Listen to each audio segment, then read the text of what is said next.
வெட்கமே இல்லாம எதிர்த்து நிக்கிறான் பாத்தீங்களா, அவர் தான் வீரன். ஆண்டவர் அதை செஞ்சார். அவர் பயந்து எதுவும் ஓடி போல. மரணத்தை நோக்கி போனவர். அப்ப அந்த வீரத்த பார்த்துட்டு எனக்கு அவர்ட்ட கேட்க வேண்டிய காரியம் என்னன்னா, அவர் சிறு வயது முதல் 12 வயசு வரைக்கும் அவங்க அம்மா அவங்கள வளர்த்தாரு. 12 வயசுக்கு அப்புறம் 30வது வயதுல தான் ஏறக்குறைய 31வது வயதுல தான் அவர் எங்க வந்து ஞானஸ்நானம் எடுக்கிறான்னு சொல்லி யோவான் ஸ்நானகன்ட்ட வரான்னு சொல்லி வரும்.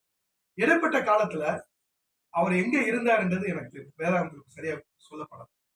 அவர்ட்ட கேட்கணும், ஆண்டவரே அந்த வாலிப பிராயத்துல நீங்க எங்க இருந்தீங்க? என்ன பண்ணிட்டு இருந்தீங்க? எனக்கு நான் என்ன நினைக்கிறேன்னா, வனாந்தரத்துல போய் தேவனோடு அவர் வந்து அந்த காரியங்கள இருந்திருக்கும் நான் நினைக்கிறேன். பட் அத போய் ஆண்டவர்ட்ட கேட்கணும்னு எனக்கு ஒரு ஆசை. அவருடைய காயங்கள பார்க்கணும் அப்படின்னு ஆசை. காயம் வந்து இங்க குத்தலையா?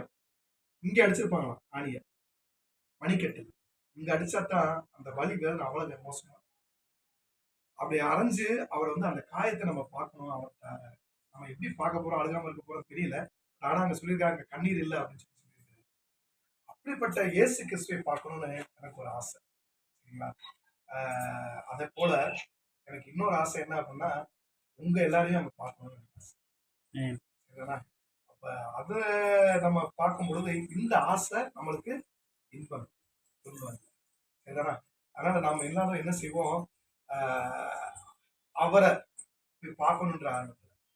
இன்னும் உங்களுக்கு நிறைய பேர் இருக்கலாம். ஆதாமேவளை பார்க்கணும் நீங்க ஆசைப்படலாம். ஆபிரகாம் நோவாவை பார்க்கணும் நீங்க ஆசைப்படலாம். எலியா தீர்க்கதரிசியை பார்க்கணும் நீங்க ஆசைப்படலாம். இல்ல மத்தேயு, மார்க்கு, லூக்கா, யோவான் அவங்கள பார்க்கணும் நீங்க ஆசைப்படலாம். நிறைய பேர் இருக்காங்க. பவுல் இருக்காரு, நிறைய பேர் இருக்காங்க. அப்ப எல்லாரையும் நீங்க டானியல் அவங்க ஃப்ரெண்ட்ஸை பார்க்கணும்னு ஆசைப்படலாம். அப்படி நிறைய பேர் இருக்காங்க. அப்ப இவங்களெல்லாம் பார்க்க ஆசைப்படணும். நான் உங்களை பார்க்கணும்னு நான் ஆசைப்படுறேன். நீங்க எல்லாம் அங்க வரணும் அப்படின்னா ஆண்டவருடைய பிள்ளைலாம் இங்க வாழ்ந்தாதான் அங்க வரணும். சரிதானா? அதுக்கு என்னென்ன காரியங்கள் நம்ம வரக்கூடிய நாட்கள்ல கொஞ்சம் கொஞ்சமா சரியா? எல்லாரும்